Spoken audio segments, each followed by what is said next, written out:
Blood trickles down General Maya Bennett's wrists as metal handcuffs bite into her dark skin.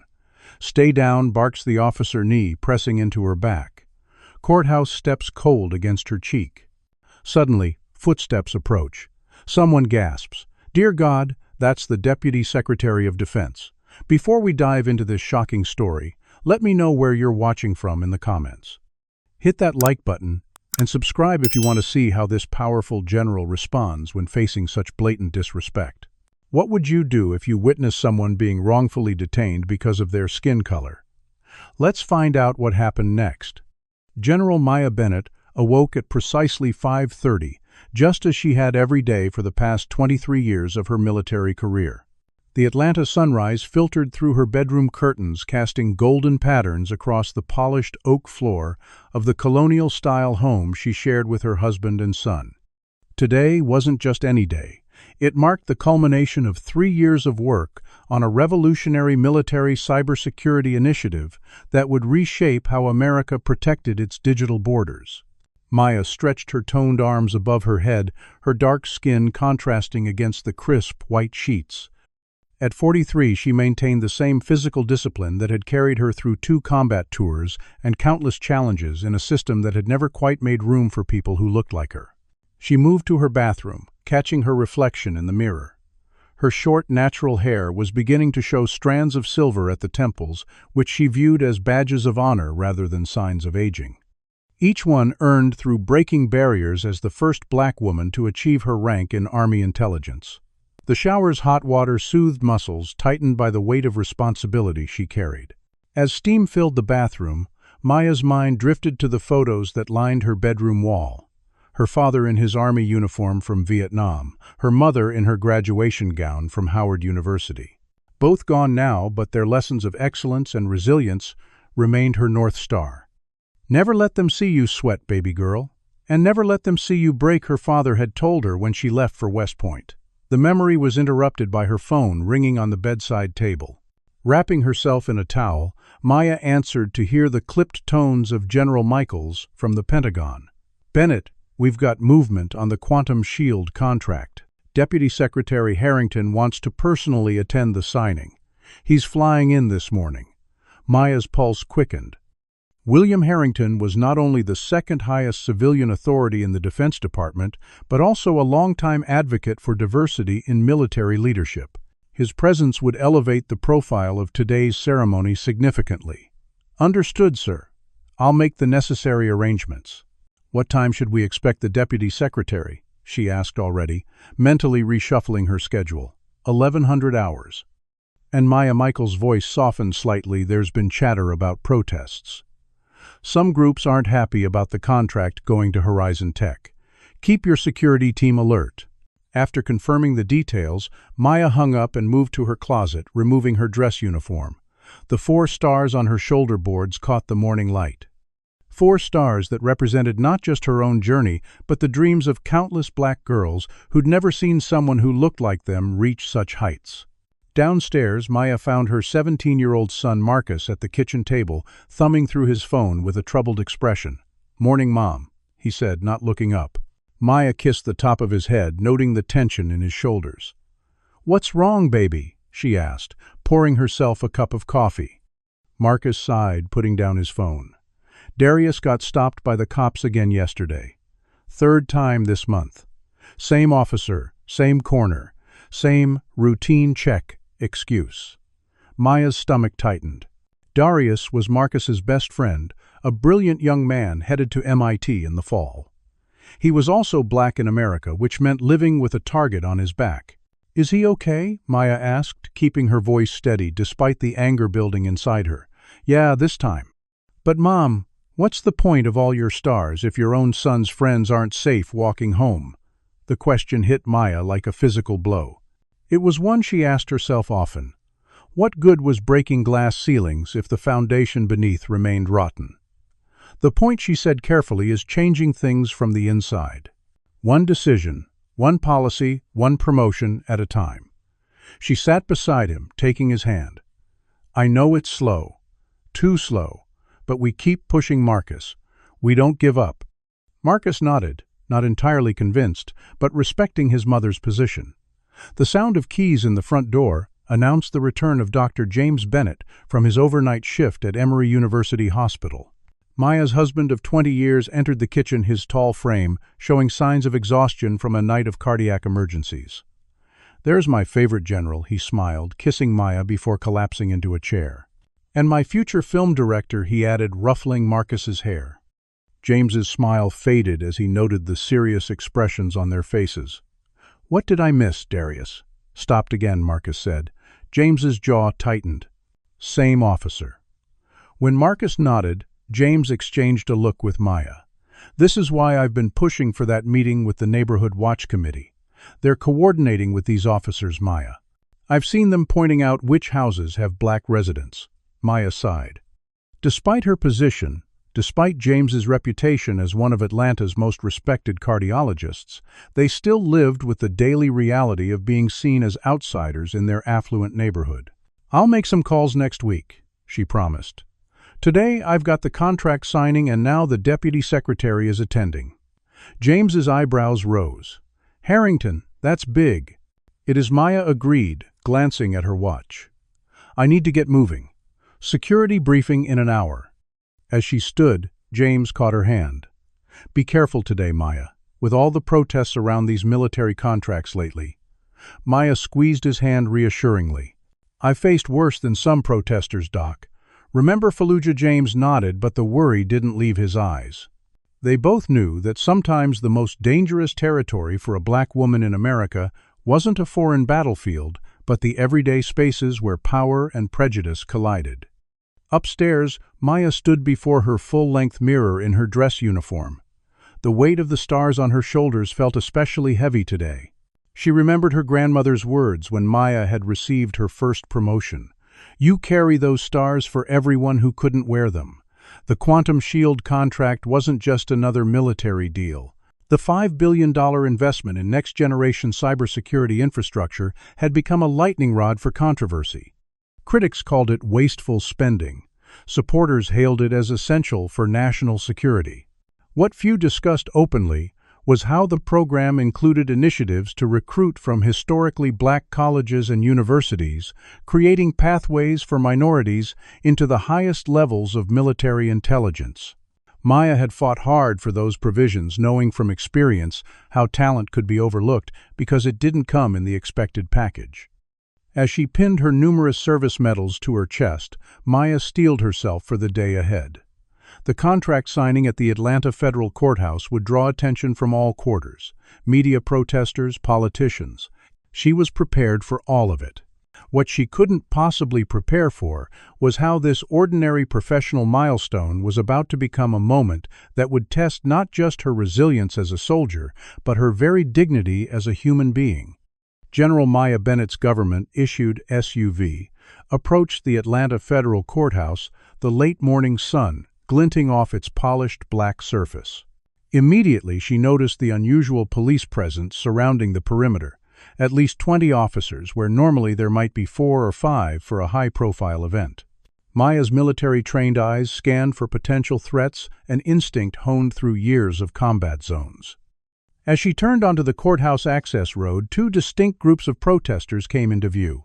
On the Eastern Plaza, anti-military spending activists waved signs reading "Schools Not Soldiers" and "Billions for Books Not Bombs."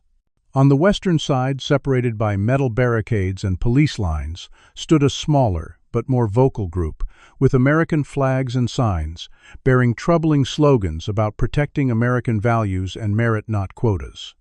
Maya recognized the coded language of white supremacy disguised as patriotism. More concerning was how differently the police were positioned. Loose and casual near the white supremacist group, but helmeted and tense facing the peaceful anti-spending protesters who were predominantly people of color. Maya pulled into her reserved parking space, marked "Military Personnel Only," and gathered her briefcase containing the classified contract documents. As she stepped out of the vehicle, she felt eyes on her. Officer Ryan Sullivan, a stocky white man in his mid-30s with close-cropped hair and mirrored sunglasses, watched her from his position near the courthouse steps. Something in his stance raised Maya's internal alarms, the slight tensing of his shoulders, the tilt of his head that suggested communication through an earpiece. She'd seen that body language before in Iraq, when local security forces spotted someone they considered suspicious. The irony wasn't lost on her. From commanding respect in war zones to being viewed with suspicion in her own country. Maya had reviewed the security arrangements personally, and knew Sullivan wasn't part of the approved detail. His presence was likely due to the Atlanta Police Department's insistence on controlling perimeter security, overriding her preference for military police. She'd learned during the planning that Sullivan had been disciplined twice for racial profiling incidents, but protected by his relationship with Police Chief Warner, a man known for resisting oversight and accountability measures. Maya straightened her uniform jacket and walked with measured, confident steps toward the courthouse entrance. The 4 stars on each shoulder caught the sunlight, unmistakable symbols of her authority. Several protesters noticed her arrival, pointing and murmuring. Maya maintained her composure, neither acknowledging the support from some nor the barely disguised hostility from others. At the security checkpoint, Thomas Jenkins, a courthouse guard Maya had met during previous visits, nodded respectfully but then hesitated. "I'll need to see additional identification today, General. New protocols." Maya kept her expression neutral, despite recognizing the familiar pattern. The extra verification, the additional scrutiny that her white counterparts rarely experienced. She produced her military ID and Pentagon security clearance, while noticing that a white colonel had just been waved through with a casual salute. "Everything seems to be in order," General Bennett Jenkins said, after carefully examining each credential. "Thank you for your cooperation." Maya nodded, reclaiming her identification. "Always happy to comply with security protocols, Mr. Jenkins." Her tone was professional, but carried the slightest edge that communicated her awareness of the double standard. As she proceeded through the metal detector, Maya reflected on similar moments throughout her career. The lieutenant who questioned her authority during her first command, the general who suggested her promotion was politically motivated, the countless times she'd been mistaken for administrative staff rather than the senior officer in the room. Each incident had strengthened her resolve rather than diminishing it. Lieutenant Colonel Diane Rodriguez, Maya's aide and trusted confidant for the past 5 years, waited just inside the security perimeter. The Puerto Rican officer's expression conveyed concern before she'd spoken a word. "General, we've had a development," Rodriguez said, quietly falling into step beside Maya. "An anonymous threat was received by the security team this morning, specifically targeting the affirmative action general. Their words, not mine." Maya's jaw tightened almost imperceptibly. Credible intelligence has marked it as low probability, but worth monitoring. The concerning part is that local PD insisted on handling it, rather than bringing in our counterterrorism team. They're calling jurisdictional privilege. Rodriguez hesitated before adding, "And Officer Sullivan requested to be part of the detail despite not being on the original security roster." Maya processed this information with the tactical assessment skills that had saved lives in combat. "So we have a potential threat, compromised security protocols, and an officer with a history of racial incidents who specifically requested assignment to my detail." Rodriguez nodded grimly. "That about covers it, ma'am. I've documented everything and sent copies to Pentagon security. But for now, we're guests in their jurisdiction." Maya made a mental note to revisit the protocols for future events.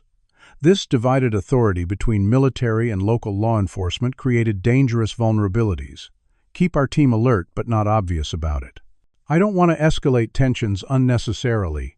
As they walked toward the ceremonial courtroom where the contract signing would take place, Maya noticed Officer Sullivan following at a distance, speaking quietly into his radio. His gaze remained fixed on her with an intensity that went beyond professional vigilance. Inside the courthouse, the atmosphere shifted noticeably. Military personnel stood at attention as Maya passed, offering crisp salutes that she returned with precision. The contrast between this reception and the scrutiny outside highlighted the two worlds she continuously navigated, one where her stars commanded instant respect and another where her skin color triggered instant suspicion. Through the courthouse windows, Maya observed the scene outside deteriorating. Police officers were pushing back the anti-military spending protesters, while the white supremacist group was allowed to advance closer to the building. The imbalance was striking and concerning. "Colonel Rodriguez, please contact the security coordinator and express my concern about the uneven treatment of the protest groups. Remind them that all peaceful protesters have equal rights to expression at an appropriate distance from the facility." Rodriguez nodded and stepped away to make the call. Maya continued toward the ceremonial courtroom, her mind calculating risk factors and contingency plans. The Pentagon officials would be arriving soon, including Deputy Secretary Harrington. The thought of potential confrontation between protesters casting a shadow over this significant achievement troubled her. As she reached the ornate doors of the courtroom, Maya heard Officer Sullivan's voice behind her, speaking to another officer. "Yeah, that's her, the one they fast-tracked. Guess they needed to check some boxes." Maya didn't turn around or acknowledge the comment. She'd learned long ago to choose her battles carefully. Today was about securing the future of military cybersecurity and opening doors for the next generation of diverse talent. She wouldn't let petty bigotry distract her from that mission. But as she entered the courtroom to applause from waiting officials and industry representatives, Maya couldn't shake the feeling that the tension outside was building toward something dangerous. The stars on her shoulders had never felt heavier. The ceremonial courtroom of the Atlanta Federal Courthouse hummed with anticipation as General Maya Bennett approached the podium. Camera flashes punctuated the dignified atmosphere, capturing the historic moment when the military's most groundbreaking cybersecurity initiative would become official. Maya stood tall, her dark skin contrasting with the crisp blue of her dress uniform, 4 silver stars gleaming under the chandeliers. Behind her sat representatives from Horizon Tech, the company awarded the $5 billion contract alongside military officials and local dignitaries. Conspicuously absent were the Deputy Secretary of Defense and his entourage, delayed by air traffic, but expected to arrive momentarily. The Quantum Shield Initiative represents not just an advancement in our technological capabilities. Maya began her voice clear and commanding, but a commitment to drawing from the full spectrum of American talent. Her eyes swept across the room, making brief contact with the few other people of color present. "In my 23 years of service, I've learned that innovation thrives where diverse perspectives converge. This program will recruit from communities historically underrepresented in our intelligence infrastructure, ensuring that the guardians of our digital borders reflect the nation they protect." As Maya continued her address, detailing the technical merits and strategic importance of the initiative, she remained unaware of the chaos unfolding outside. The smaller group of white supremacist counter-protesters had begun aggressively taunting the anti-military spending activists, deliberately provoking confrontation. Police lines strained as officers formed a protective barrier, not between the groups but primarily facing the peaceful protesters. Outside in the plaza, Officer Ryan Sullivan received a radio transmission that crackled with urgency. "All units be advised, we have reports of a potential armed suspect in Army uniform near the east entrance. Approach with extreme caution. Suspect is described as a black female approximately 40 to 50 years old." Sullivan's hand moved to his weapon, his posture straightening with dangerous purpose. The vague description matched dozens of military personnel attending the ceremony, including General Bennett. The dispatcher hadn't mentioned rank, just race and gender, details that seemed to override all others in Sullivan's mind. Inside, Maya concluded her speech to enthusiastic applause, unaware of the gathering storm. "I look forward to Deputy Secretary Harrington's arrival to officially sign the implementation orders. But in the meantime, I'd be happy to address any questions." Several hands rose, and Maya began fielding inquiries about technical specifications and timeline projections. 20 minutes later, with the formal Q&A concluded, and Harrington's arrival imminent, Maya decided to step outside to personally welcome the Deputy Secretary. "Colonel Rodriguez, please inform the security team that I'll be greeting the Deputy Secretary's motorcade at the east entrance," she instructed her aide. Rodriguez nodded and made the call, receiving confirmation that the message had been passed to all security personnel. Maya gathered her materials and exited the courtroom, proceeding confidently down the marble corridor toward the east entrance. The heavy wooden doors opened to reveal the courthouse steps, where the earlier protest had now evolved into a tense standoff between police and civilians. Maya paused, assessing the situation with the strategic eye of a battlefield commander. Before she could retreat inside or radio for information, Officer Sullivan spotted her and immediately approached, hand resting on his holstered weapon.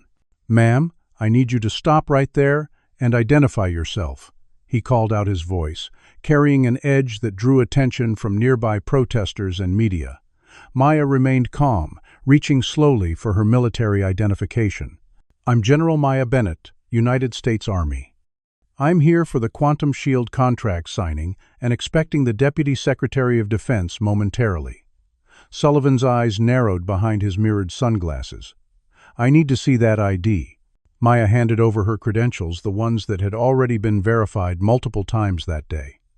Sullivan examined them with exaggerated scrutiny. "These could be fake.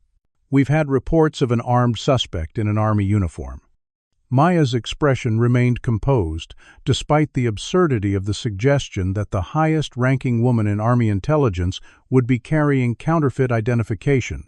"Officer Sullivan, the first recognize you from the security briefing this morning. Your superior confirmed my identity and my role here today. If you have concerns, I suggest you radio Chief Warner immediately." Sullivan's jaw tightened at her use of his name. "How do you know who I am? It's my job to know who's responsible for security at my events, officer. Now I need to prepare for the Deputy Secretary's arrival." Maya moved a step around him, maintaining her dignity and authority. Sullivan shifted to block her path. "Ma'am, I'm going to need you to remain still while we verify your identity."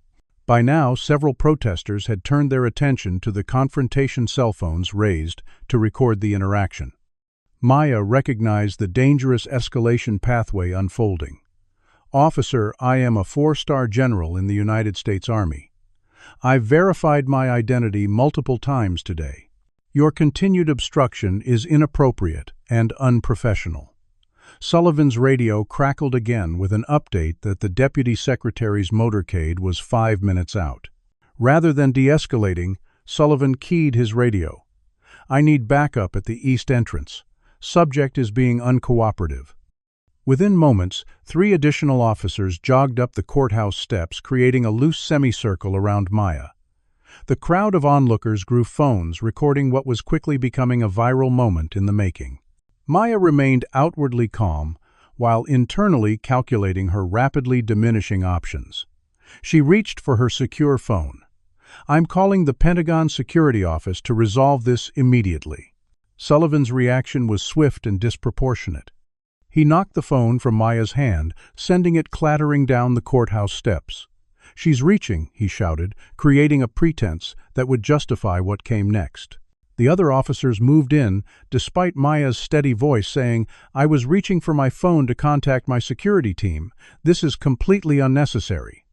Maya's extensive combat training had prepared her to neutralize threats far more dangerous than 4 police officers, but she also understood that any defensive movement would be disastrous, both personally and for the broader ASLIS implications.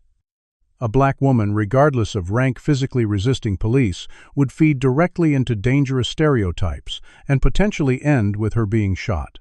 Sullivan grabbed Maya's arm, twisting it behind her back with excessive force. "Stop resisting," he shouted, though Maya had offered no resistance.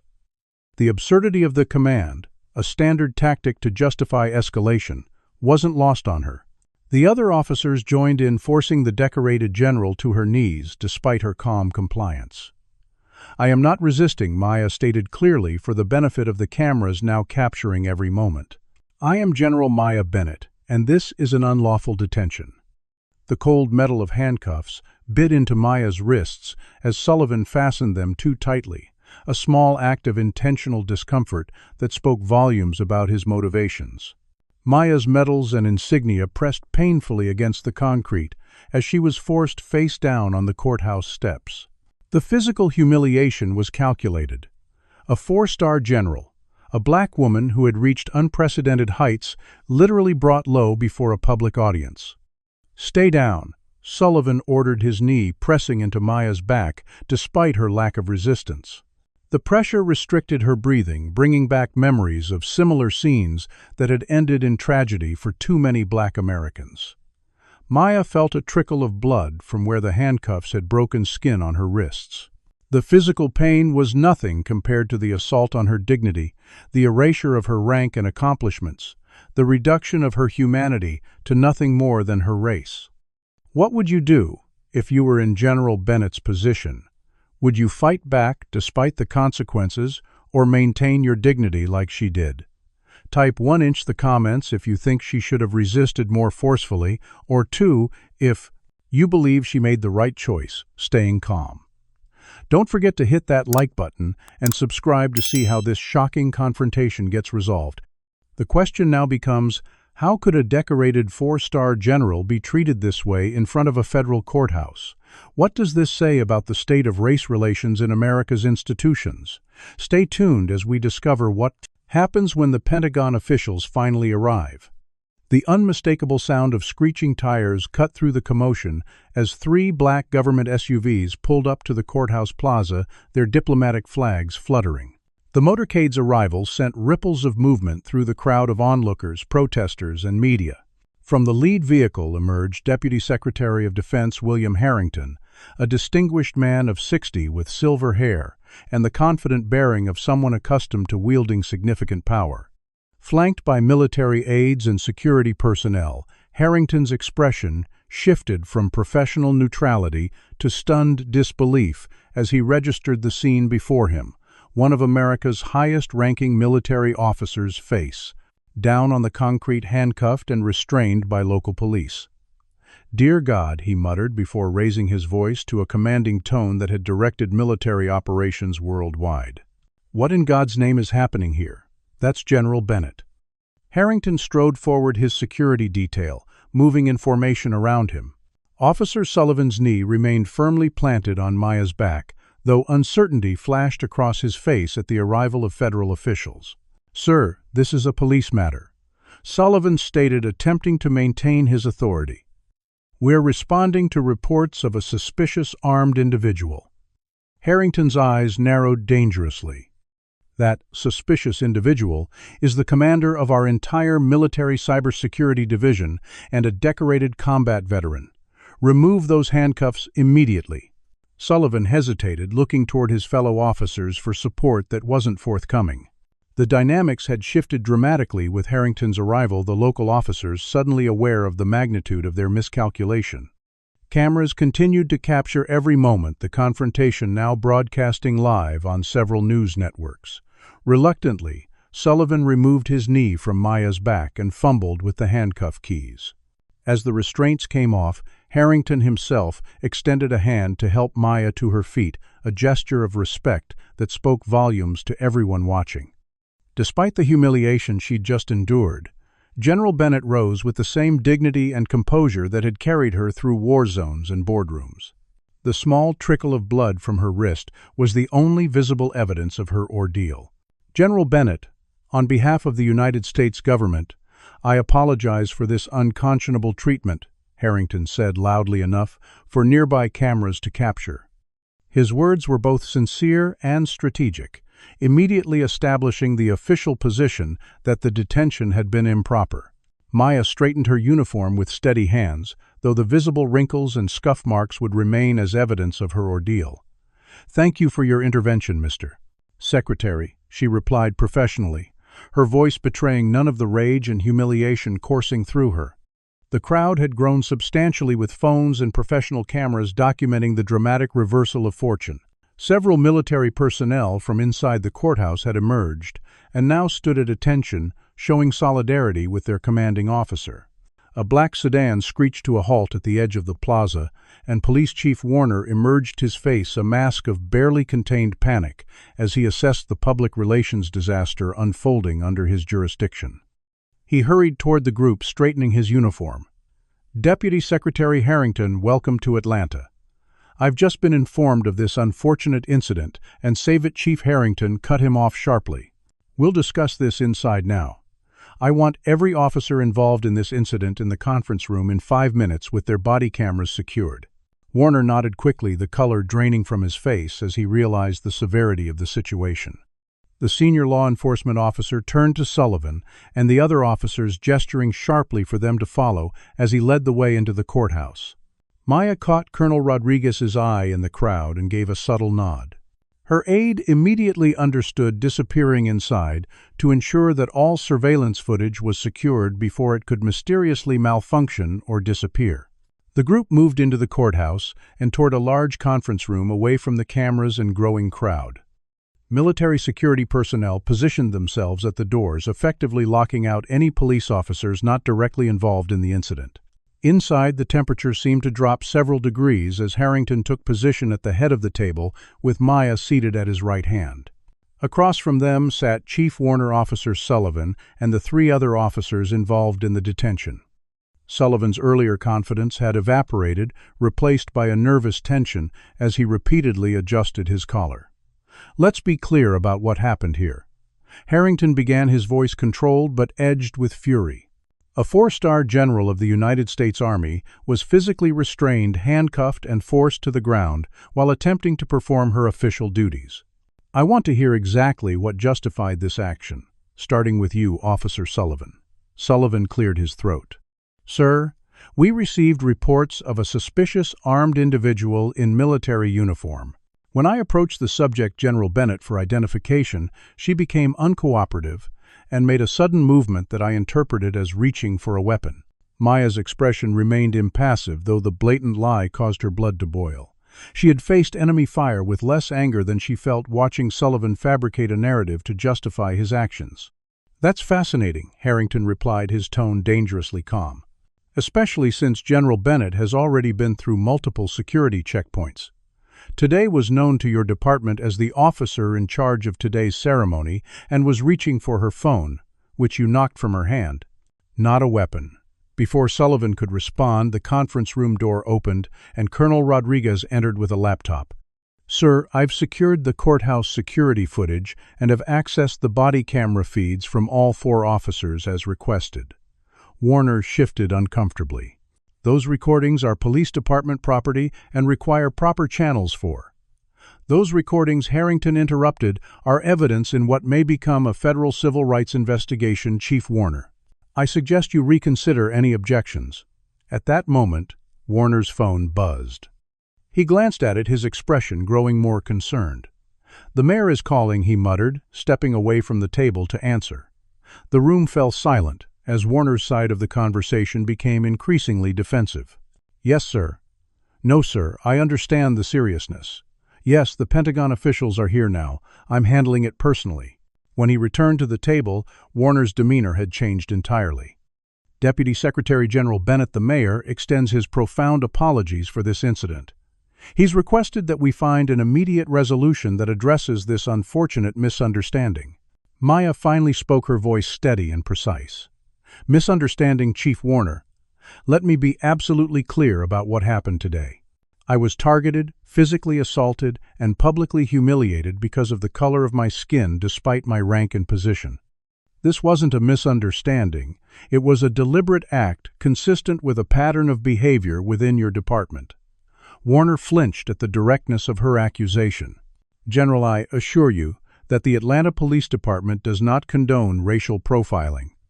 Officer Sullivan was following protocol for a reported security threat." "Then perhaps you can explain." Maya continued why the description of this alleged armed suspect precisely matched my gender and race, but conveniently omitted my rank insignia, which is clearly visible from 20 feet away. Sullivan's eyes darted toward the exit, as if calculating his escape options. Harrington tapped a few keys on the laptop Rodriguez had provided.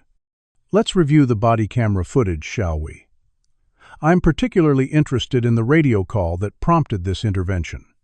Sullivan's posture stiffened. "Sir, that may not be necessary. I acknowledge that I may have misinterpreted the situation and acted with excessive caution." "Too late for that," Officer Harrington replied coldly. "The damage is done, and now we'll establish exactly how and why it occurred." As Rodriguez queued up the footage, Warner made a last desperate attempt at damage control.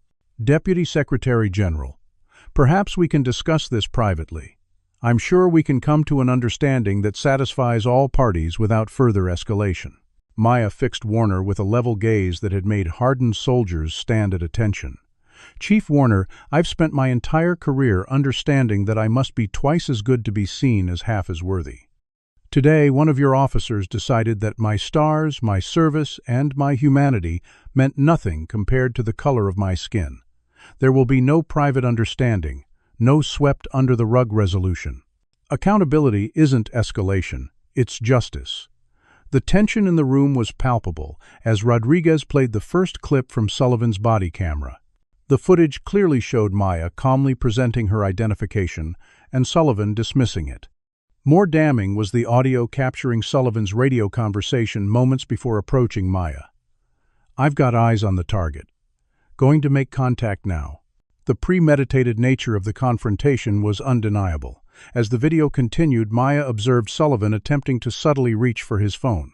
With lightning reflexes honed through years of counterintelligence work, she caught his wrist. "I wouldn't delete that body camera footage if I were you, Officer Sullivan. That would constitute tampering with evidence in a federal investigation." Sullivan's face drained of color as he realized he'd been caught in the act. The room fell silent, the gravity of the situation settling over everyone present. What had begun as a ceremonial contract signing had transformed into a watershed moment that would have repercussions throughout both military and law enforcement communities. The balance of power had shifted decisively, but Maya knew from bitter experience that justice was never guaranteed, especially when it came to holding the powerful accountable for their actions against people who looked like her.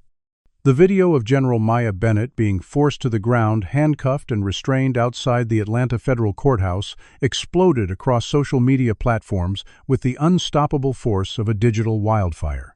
The hashtag number #GeneralOnTheGround began trending nationally within hours, accompanied by the stark image of 4 white police officers surrounding a black woman in full military dress uniform, her 4 stars clearly visible as she was, pressed face down on the concrete.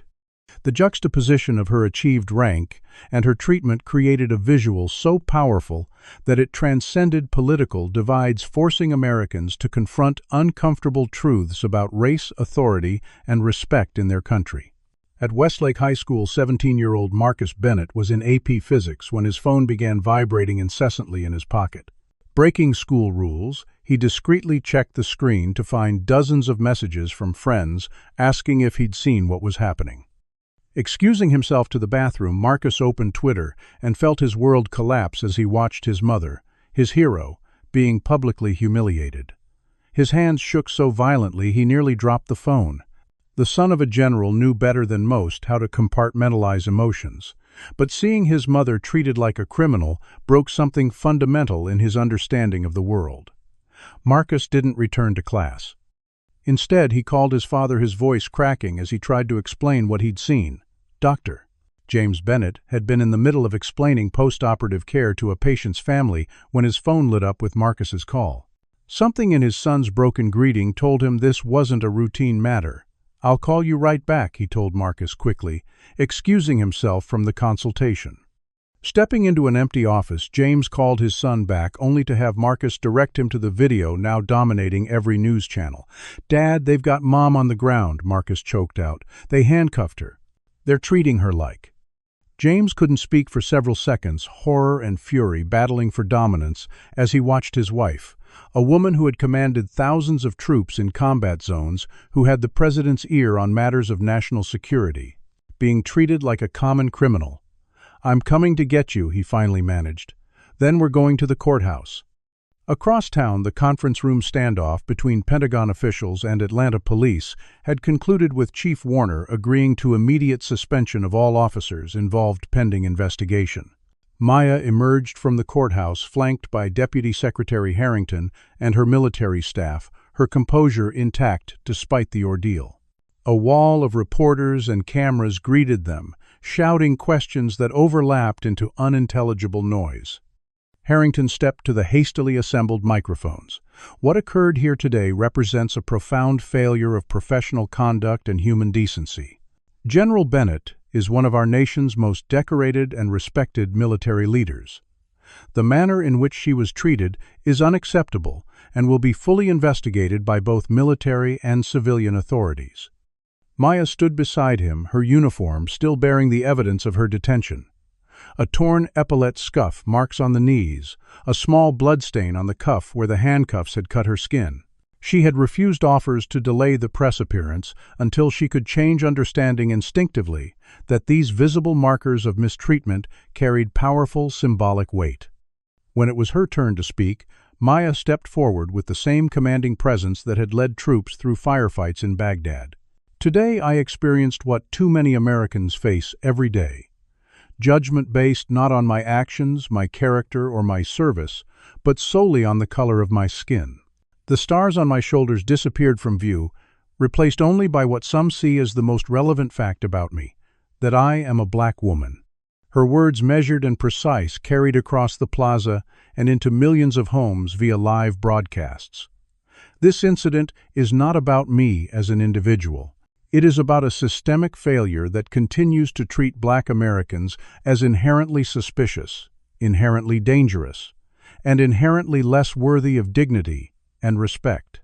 That this could happen to someone with my rank and position only highlights how deeply entrenched these attitudes remain.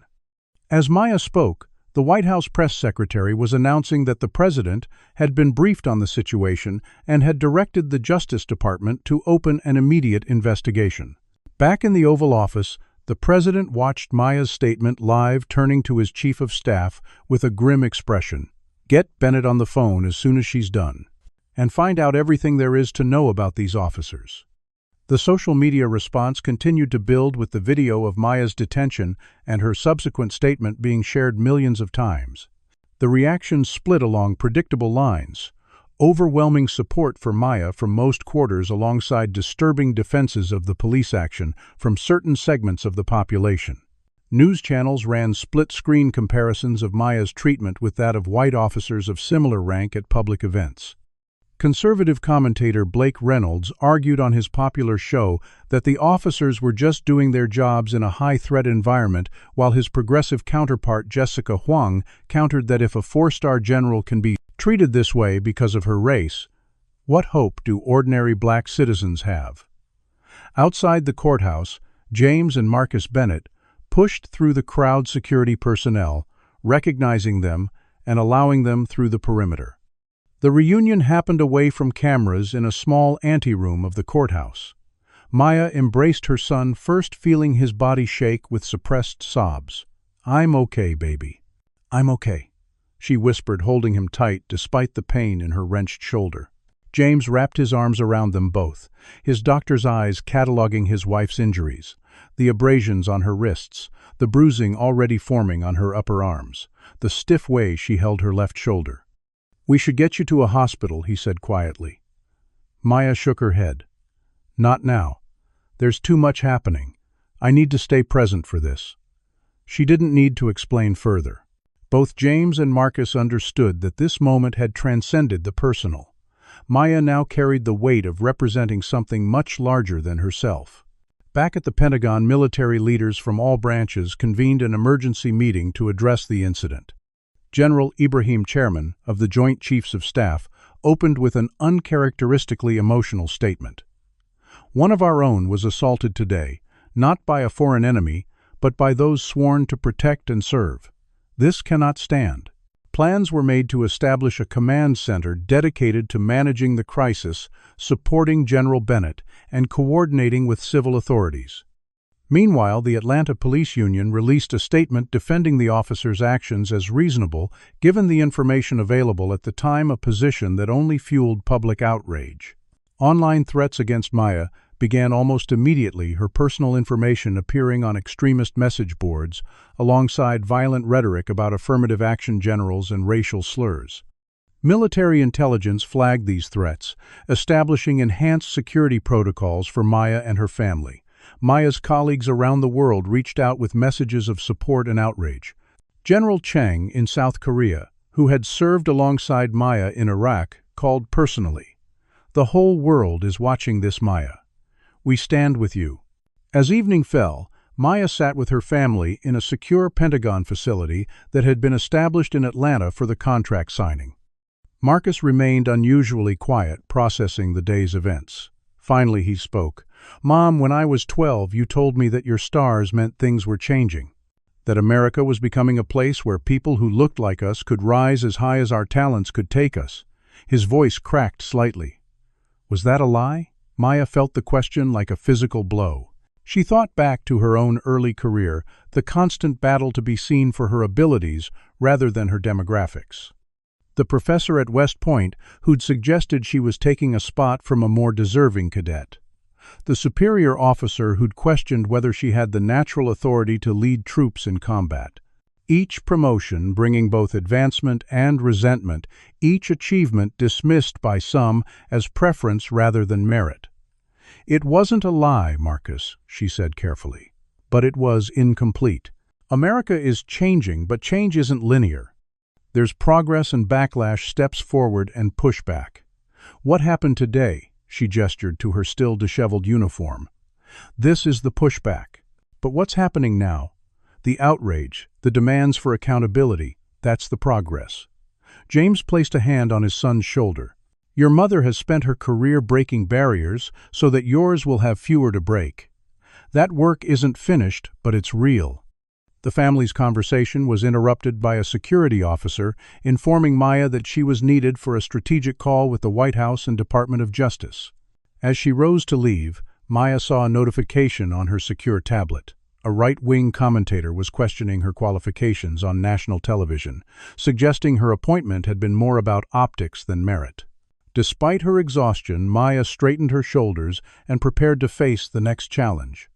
The personal humiliation she'd experienced was transforming into something more powerful, a moment of national reckoning that could either deepen divisions or catalyze long-overdue change.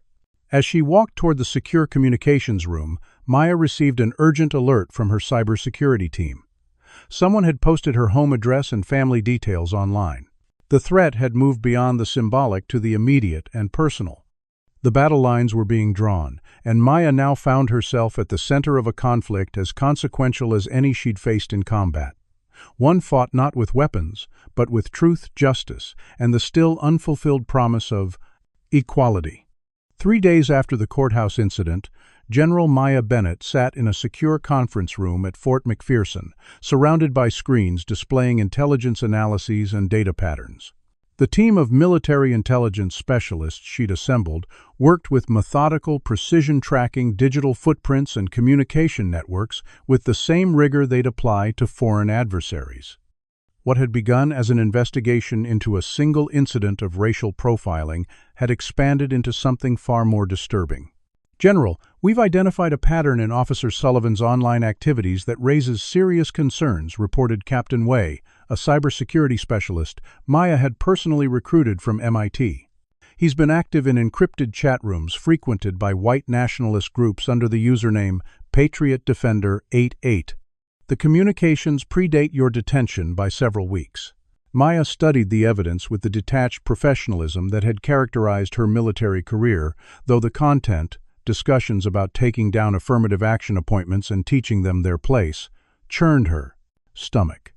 This suggests premeditation rather than an isolated incident of bias. She observed, her voice steady despite the personal nature of the threat.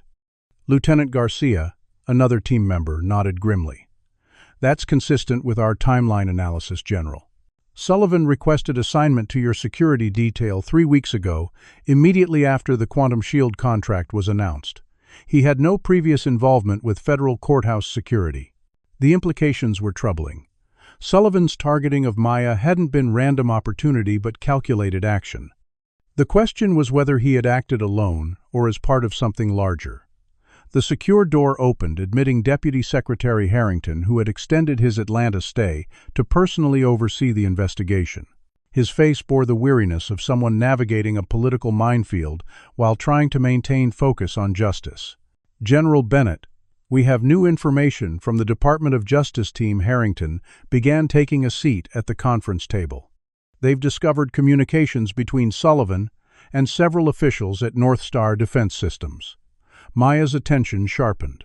North Star had been the primary competitor to Horizon Tech for the Quantum Shield contract, losing the bid largely due to provisions Maya had championed requiring diversity in hiring and subcontracting. The connection is still circumstantial, Harrington continued, but it appears Sullivan's brother-in-law works in North Star's security division. More concerning is that we've found evidence Chief Warner had 3 meetings with North Star executives in the weeks before the contract signing. The picture was becoming clearer and darker. So we have a police officer with white nationalist connections targeting a black general who championed diversity initiatives in a multi-billion-dollar contract that his brother-in-law's company lost, Maya summarized. And the police chief who protected this officer has undisclosed meetings with that same company. Harrington nodded grimly. It gets worse. We've discovered that someone accessed your personnel file illegally through a Defense Department contractor's system 2 weeks ago. They pulled your detailed schedule security arrangements, even your family information. As if summoned by the mention of family, Maya's secure phone vibrated with a text from James Marcus is getting threats at school. 3 boys cornered him today. He's okay, but shaken. Maya felt cold fury building behind her professional facade. The attack wasn't just on her career, but was now reaching her child. We need to relocate your family immediately, Harrington said, noting her expression. We've prepared quarters at Fort McPherson, full security detail. Maya nodded, sending a brief reply to James with the arrangements. The family home they'd worked so hard to establish in Atlanta's exclusive Buckhead neighborhood, their stake in the American dream, was no longer safe. Captain Way's voice interrupted her thoughts. General, we've completed the analysis of Sullivan's body camera footage from the past 6 months. There's a clear pattern of differential treatment based on race, but something else stands out. She highlighted a series of video clips on the main screen. Sullivan has repeatedly conducted surveillance on specific military personnel visiting Atlanta, particularly those connected to the Quantum Shield project. And this, she pulled up a still image from a body camera showing Sullivan photographing documents on someone's desk, appears to be corporate espionage.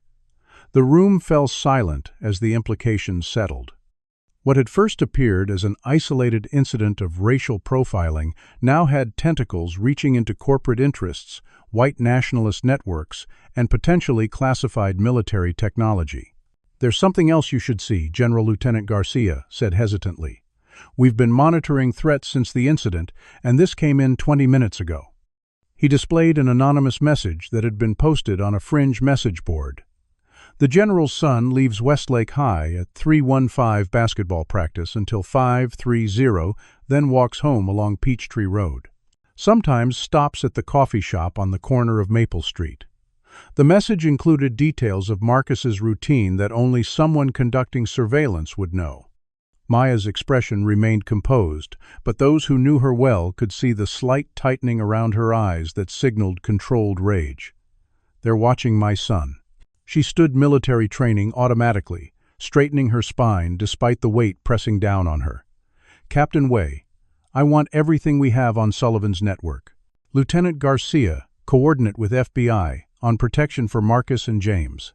Deputy Secretary, I need your authorization to expand this investigation beyond Sullivan to the entire command structure of the Atlanta PD. Harrington nodded without hesitation. You have it. This crossed from professional misconduct to national security concern the moment they targeted military personnel and technology contracts.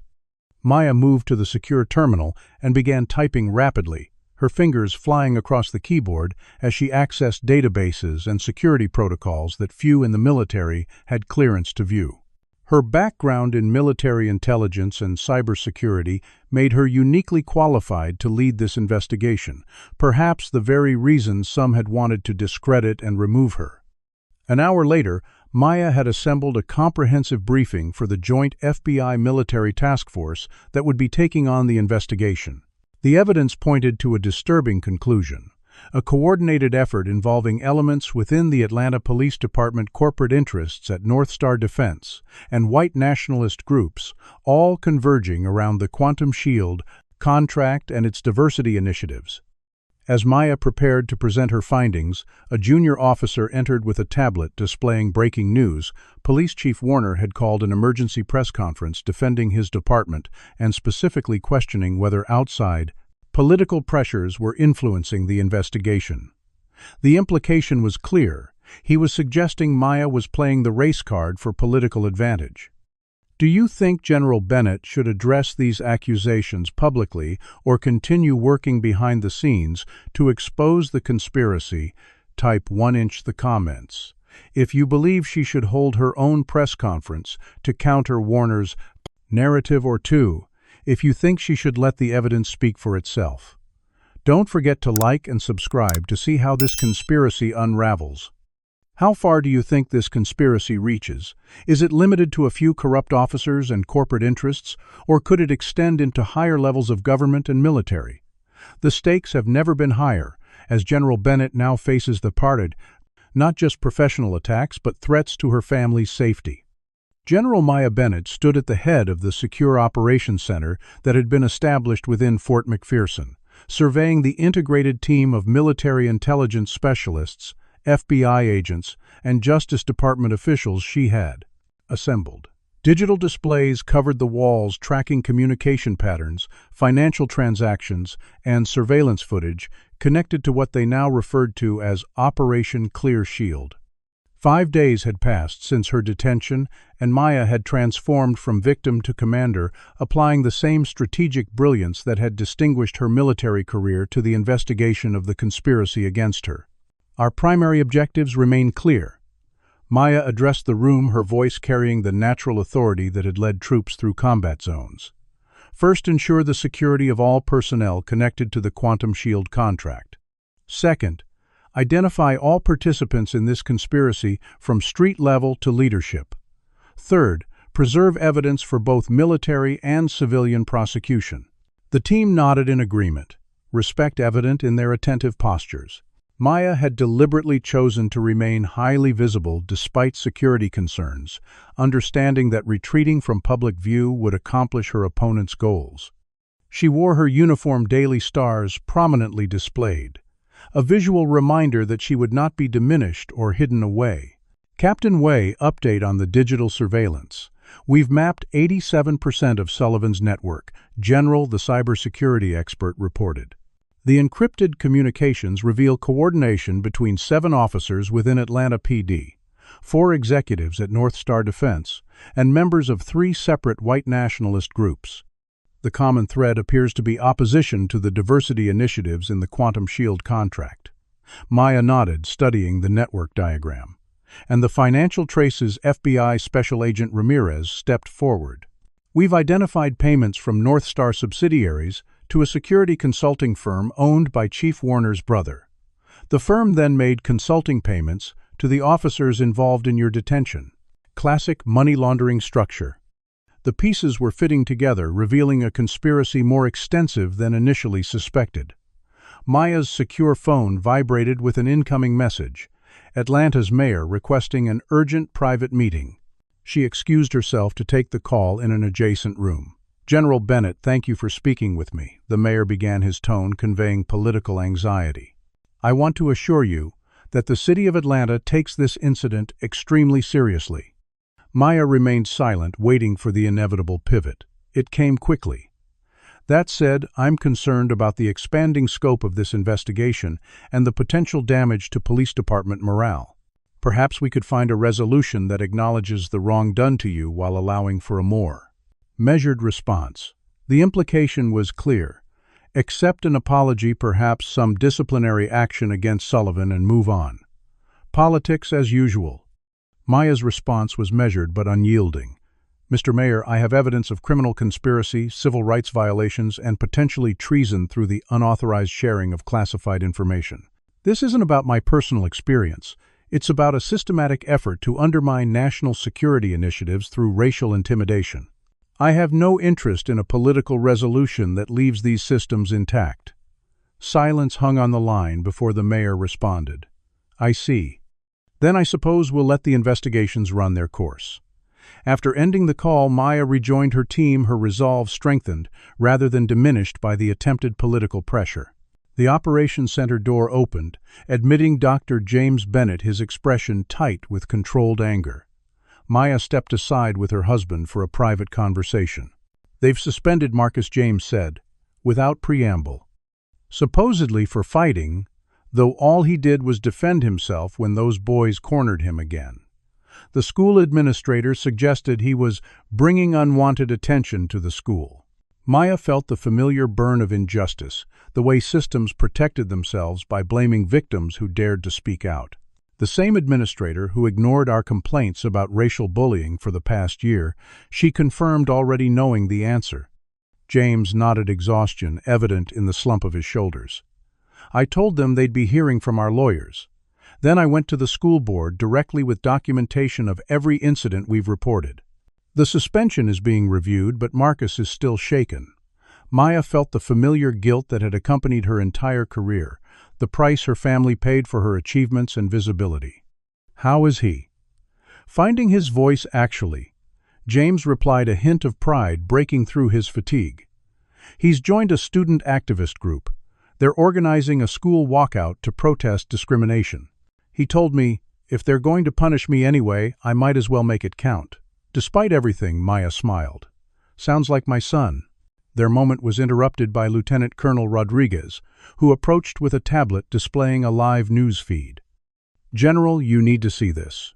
Chief Warner is holding another press conference."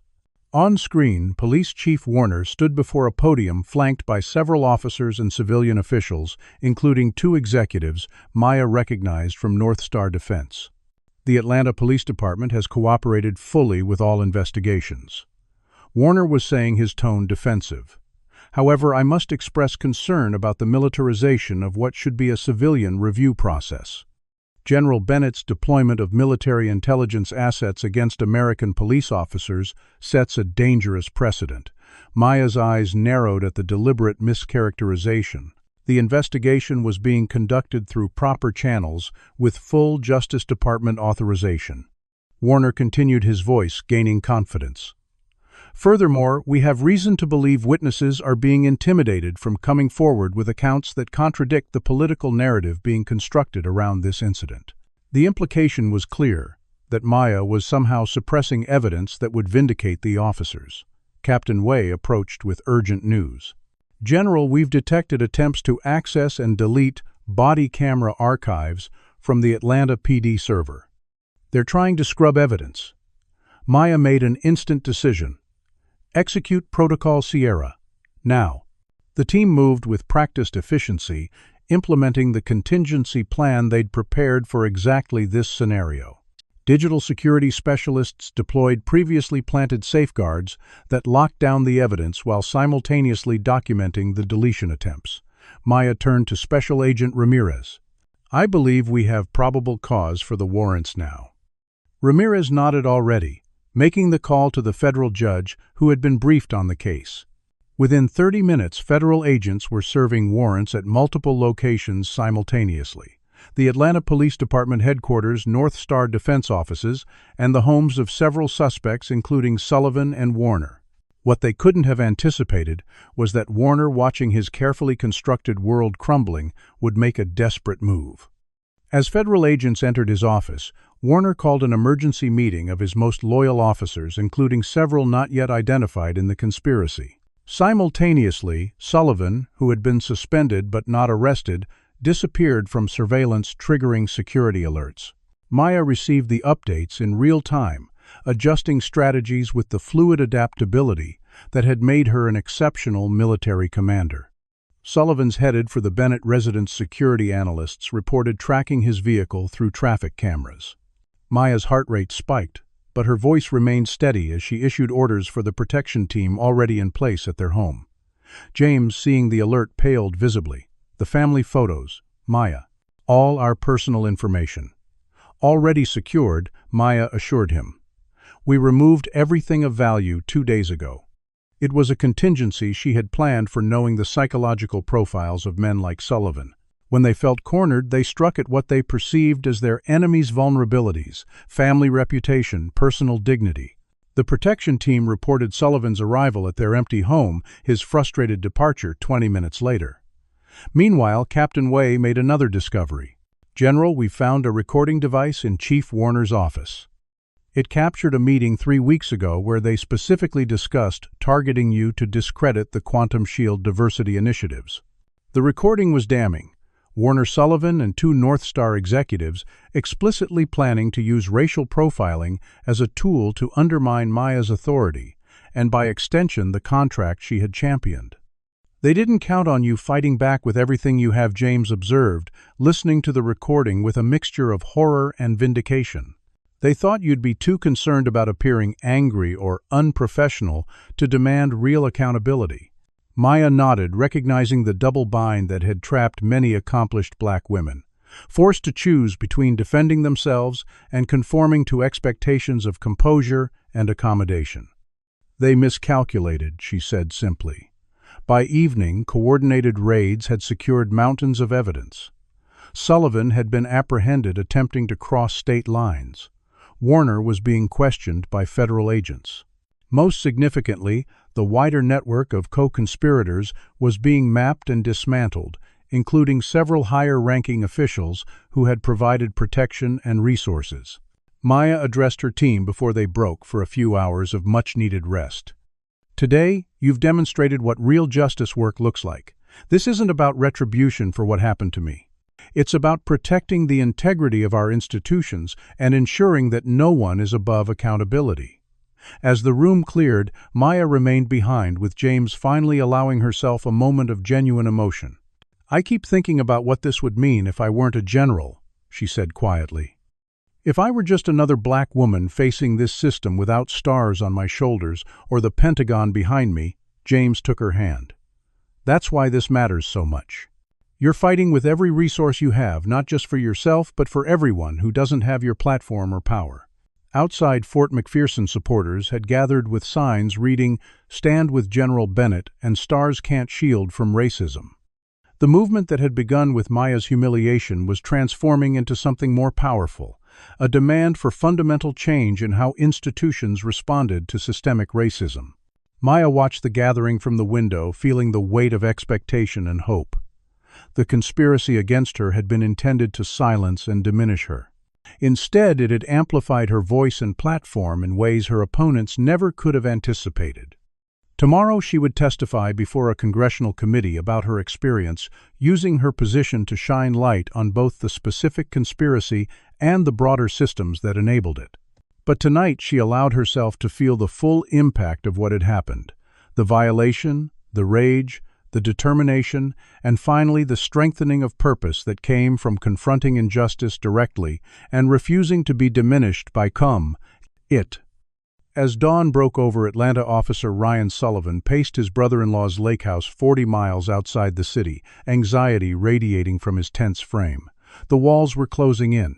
Federal agents had raided his apartment, seized his electronic devices, and frozen his bank accounts. His carefully constructed life was unraveling thread by thread, all because of that woman, General Bennett, who refused to play her role in their plan. She was supposed to be humiliated, discredited, her authority undermined. Instead, she had marshaled the full force of military intelligence and federal law enforcement against them with devastating efficiency. Sullivan's burner phone rang, displaying a number he recognized as belonging to Police Chief Warner. "They've got the recordings," Warner said, without preamble, his voice tight with barely controlled panic. "Someone had my office bugged. They have us discussing the operation against Bennett before it happened." Sullivan felt the floor drop from beneath him. Premeditation changed everything, transforming a defensible case of officer judgment into a conspiracy with serious federal implications. "What about the body cam footage? Did you take care of it?" Sullivan demanded. Warner's bitter laugh carried through the connection. "I tried." Bennett's team was 3 steps ahead. They had already secured copies and implemented some kind of military-grade security protocol. When our tech tried to access the system, it triggered alarms and documented the attempt. "They're using it as evidence of obstruction now." Sullivan swore violently, kicking at a nearby chair. "We need to meet. Everyone who's involved. Emergency contingency plan." Warner was already shaking his head, though Sullivan couldn't see it. "Too dangerous. They're watching all of us." I'm calling my political connections, seeing what strings can be pulled. You should do the same." After disconnecting, Sullivan made another call to a contact at North Star Defense. "It's falling apart. Bennett has evidence of the payments, the planning, everything." The executive's response was coldly corporate. North Star has no official connection to any improper activities undertaken by individual employees or contractors. "We're conducting our own internal investigation and will cooperate fully with authorities." The message was clear. Sullivan and the others would be cut loose, sacrificed to protect the corporation. Meanwhile, across town at Fort McPherson, General Maya Bennett received an urgent alert from Captain Way. "General, we've detected a spike in encrypted communications between the targets. They're panicking, trying to coordinate a response." Maya studied the communication patterns displayed on the secure terminal. "They'll try to destroy evidence next. Implement Protocol Omega. I want real-time surveillance on all remaining suspects. And contact the FBI team.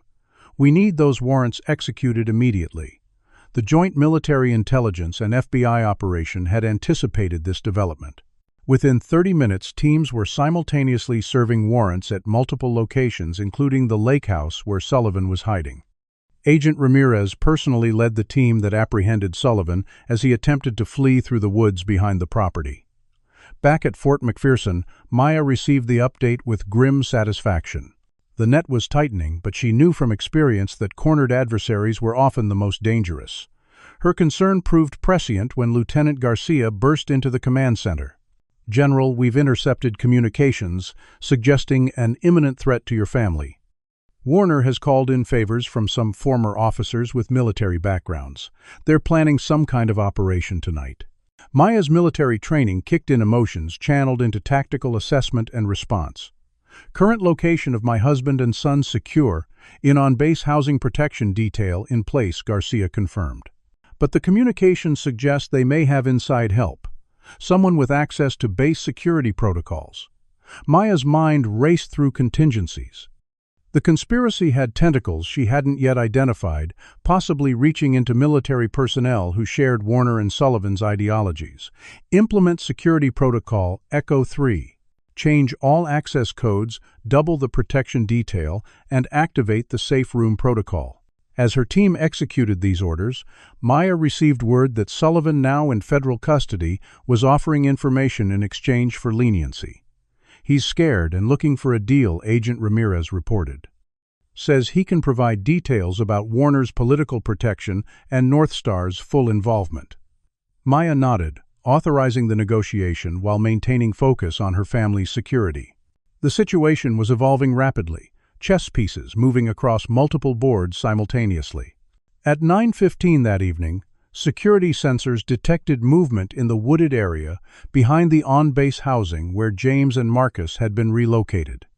3 figures in tactical gear approached using a pattern consistent with military training. The protection detail responded according to protocol, silently alerting reinforcements while maintaining positions. Inside the house, James and Marcus were moved to the designated safe room, a reinforced interior space with independent communications and security systems. What the intruders didn't realize was that Maya had anticipated this possibility and prepared accordingly. As they breached the perimeter, they triggered silent alarms that activated enhanced surveillance. Every movement was tracked, recorded, and transmitted to the command center where Maya watched with the focused intensity of a combat commander. The intruders' communications revealed their intent, not assassination, but intimidation planning, to leave evidence of their access as a psychological weapon. They never had the chance to execute their plan. Military police and FBI agents emerged from pre-positioned locations surrounding the intruders before they reached the house. The takedown was swift and professional, with no shots fired. The 3 men, all former military with connections to white nationalist groups, were taken into custody, providing another link in the conspiracy chain. Maya received confirmation of her family's safety with visible relief, the first crack in her professional composure. "I want to speak with them," she said, meaning James and Marcus. Minutes later, they appeared on a secure video connection, shaken but unharmed. "Are you okay?" Maya asked, studying their faces for signs of trauma. Marcus nodded, a new determination in his expression. "Yeah, Mom. These guys are nothing compared to what you're dealing with." The simple confidence in his voice, the pride rather than fear, lifted Maya's spirits immeasurably. James added, "We're fine, Maya. Just focus on finishing this." With her family secure, Maya turned her attention back to the broader operation. Sullivan's cooperation was yielding results, providing details about the financial connections between North Star executives and key figures in local and state government. The conspiracy's architecture was becoming clearer, a network of shared interests united by opposition to diversity initiatives in military contracting and a deep-seated resentment of black advancement in traditionally white institutions. The following morning brought a significant breakthrough. Digital forensics discovered an email chain between Warner and a senior Pentagon official discussing ways to contain the Bennett situation before she causes more diversity problems. The implication was clear. The conspiracy reached higher than previously identified, potentially into the upper echelons of military leadership. Maya brought this evidence directly to Deputy Secretary Harrington, bypassing the normal chain of command out of concern for potential leaks. This changes the scope significantly, Harrington acknowledged, studying the evidence with a troubled expression. "We need to move this to a congressional oversight level immediately." Within hours, arrangements were made for Maya to testify before a joint session of the House Armed Services and Judiciary Committees. The public nature of congressional testimony would protect her from behind-the-scenes manipulation while creating an official record that couldn't be easily dismissed. The hearing was scheduled for the following day, with extraordinary security measures implemented to ensure Maya's safety during travel and testimony. That evening, as Maya prepared her statement, she received word that Warner had made one final desperate move. Through his attorney, he had threatened to expose classified details about a military operation Maya had led in Yemen 3 years earlier, implying he had access to information that could compromise national security and embarrass the PIME military leadership. It was a crude attempt at blackmail, but it confirmed Maya's suspicion that the conspiracy had access to classified information. Rather than intimidating her, this move strengthened Maya's resolve. She had anticipated this possibility and prepared countermeasures.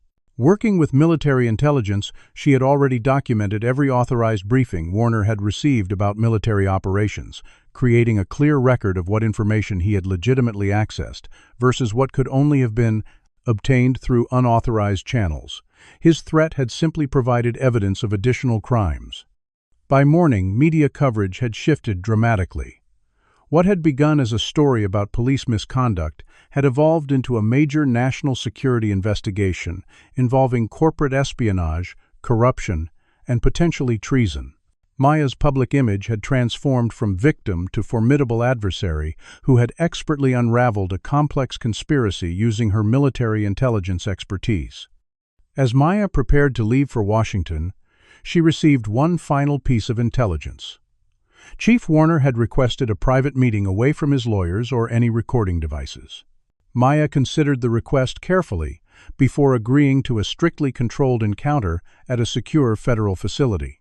Under the watchful eyes of FBI agents and military security, Maya entered a small conference room where Warner waited, his once imposing figure now diminished by circumstance. "You've won," he said, without preamble, fatigue evident in every line of his face. "I underestimated you. We all did." Maya remained standing, maintaining both physical and psychological advantage. "This isn't about winning, Chief Warner. It's about accountability. You targeted me because of what I represent. Black excellence in spaces you believe should remain white, dominated. You thought my stars wouldn't protect me from your brand of justice." Warner's expression hardened. "You make everything about race." "No," Maya countered calmly. "You made this about race the moment you authorized Sullivan to target me despite knowing my identity and position. The question is whether you're willing to acknowledge that truth, or take it with you to federal prison."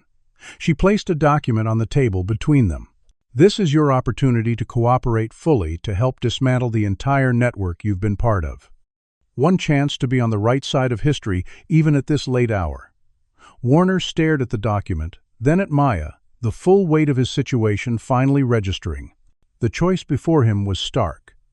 maintain his denials and face the maximum consequences, or acknowledge the truth and potentially mitigate his punishment. Maya watched him calculate his options, the final confrontation between them, unfolding not with violence, but with the simple power of truth against deception. The tension between them represented something far larger than two individuals.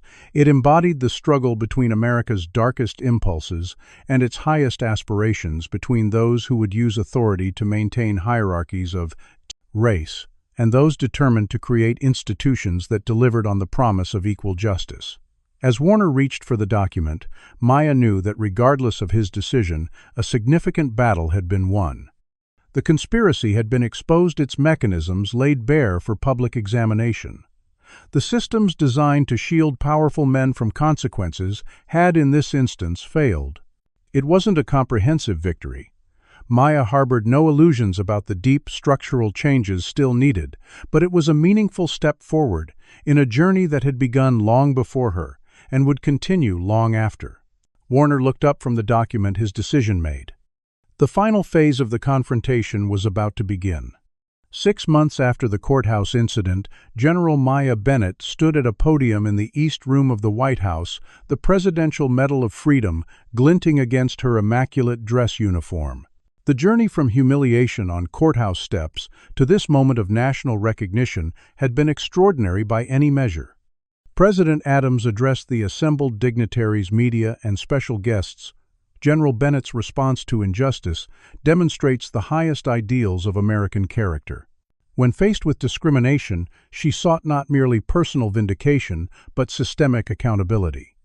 Her actions have led to historic reforms in how our military and law enforcement institutions address racial bias.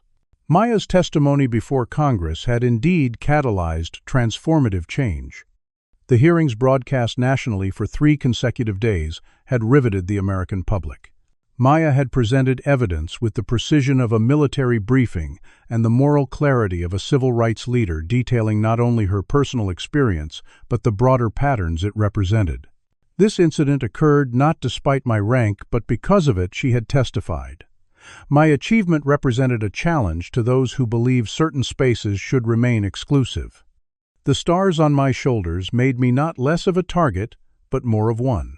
The Congressional investigation had expanded far beyond the original incident, uncovering corruption networks between defense contractors, police departments, and political figures united by opposition to diversity initiatives.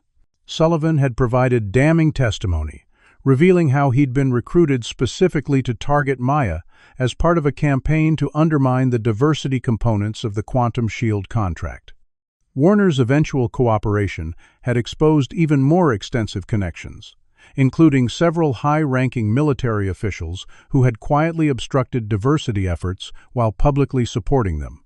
The Department of Defense, under Harrington's leadership, had announced the formation of a new division specifically tasked with addressing discrimination in military and national security contexts.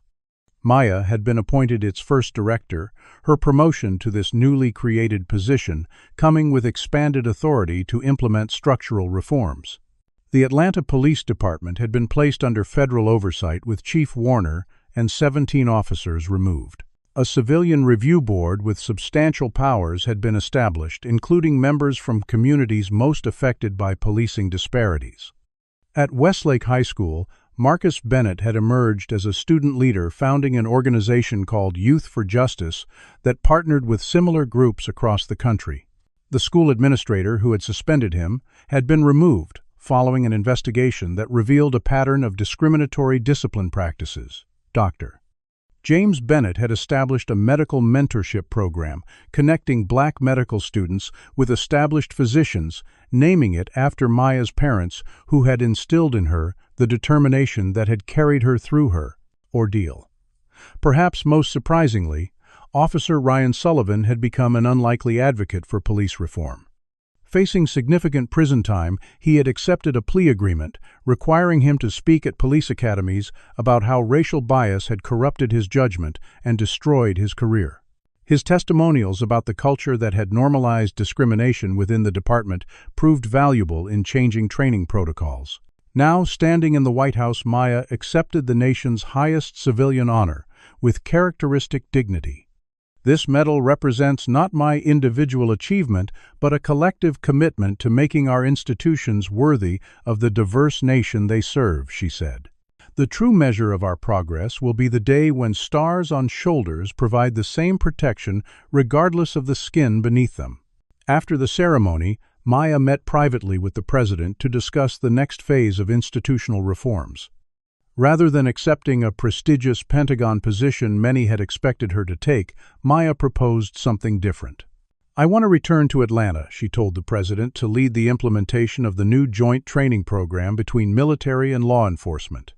The gap between how these institutions operate created vulnerabilities that were exploited.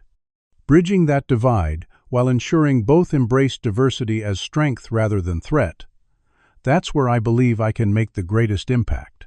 The president agreed, recognizing that Maya's unique experience positioned her perfectly for this groundbreaking role.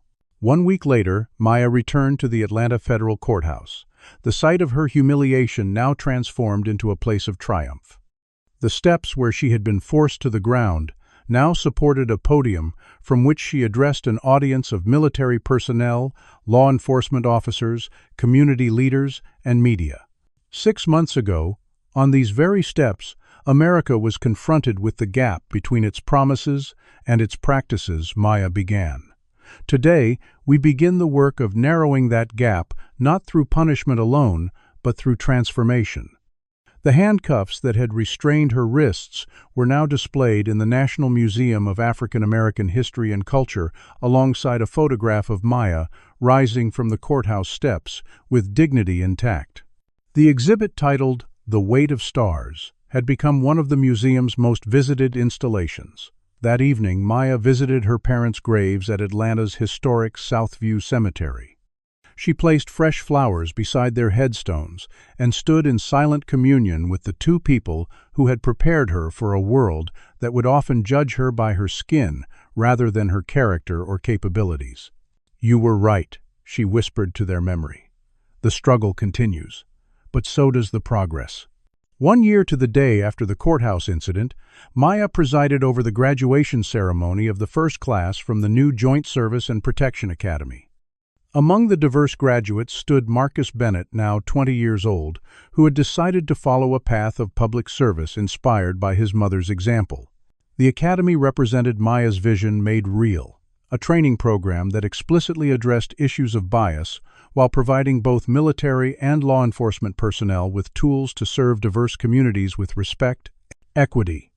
As she pinned badges on each graduate, Maya met their eyes individually, communicating the seriousness of the responsibility they were accepting.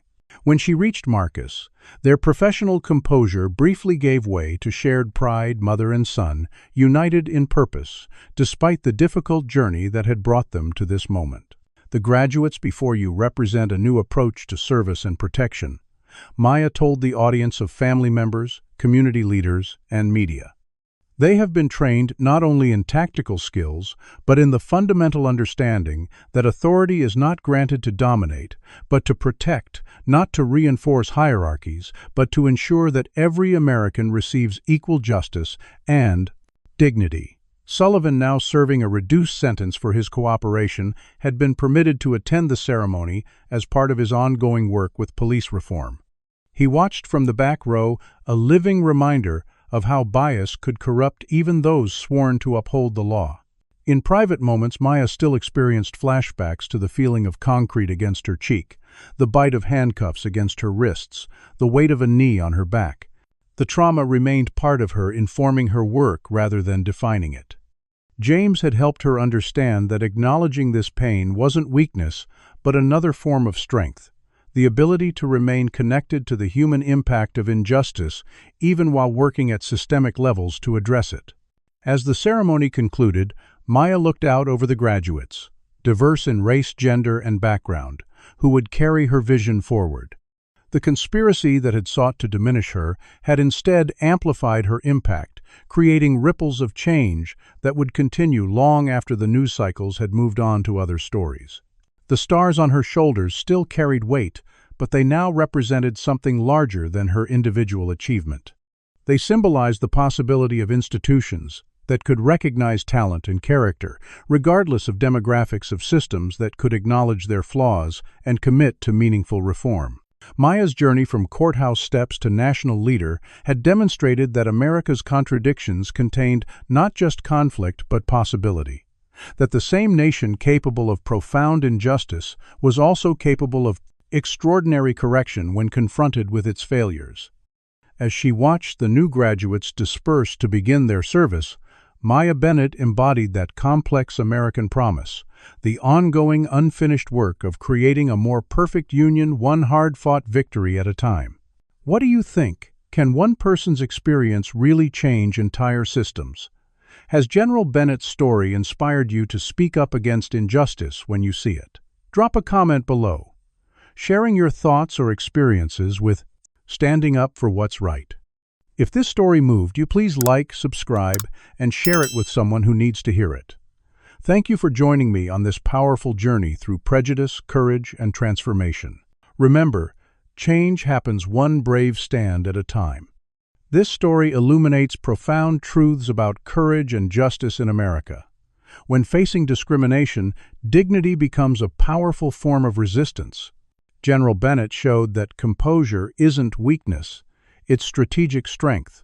Her response teaches us that individual incidents of racism often reveal broader systemic problems requiring comprehensive solutions rather than isolated fixes. The conspiracy against General Bennett demonstrates how racism can operate at multiple levels simultaneously, from street-level harassment to executive boardrooms to policy decisions.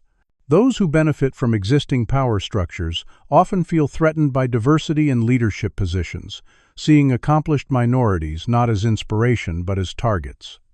Perhaps most importantly, this story reveals that meaningful change requires both personal resilience and institutional accountability. General Bennett's military training prepared her for battle, but her moral compass guided how she waged it, seeking justice not just for herself, but for everyone facing similar discrimination without her resources or platform. The transformation of humiliation into purpose shows how adversity, when confronted directly, can become a catalyst for positive change. By refusing to be diminished by injustice, General Bennett created something larger than vindication. She built pathways for others to follow and systems designed to prevent future abuses of power. Has this story touched something in your own experience? Have you ever witnessed discrimination and wondered how to respond effectively? Share your thoughts in the comments below. I read every single one. If you found value in General Bennett's journey from victim to champion of change, please hit that like button to help others discover this important story. Have you ever stood up against injustice, whether large or small? What gave you the courage to speak out? Or if you haven't yet had that opportunity, what would you hope to do if faced with discrimination? Subscribe to our channel for more powerful stories that illuminate the ongoing struggle for equality and justice in America. By sharing this video with friends and family, you help spread awareness about how systemic racism operates and how it can be confronted with dignity and strategic action. Thank you for joining me on this journey through one woman's remarkable stand against prejudice. Remember, change begins with awareness, but succeeds through action.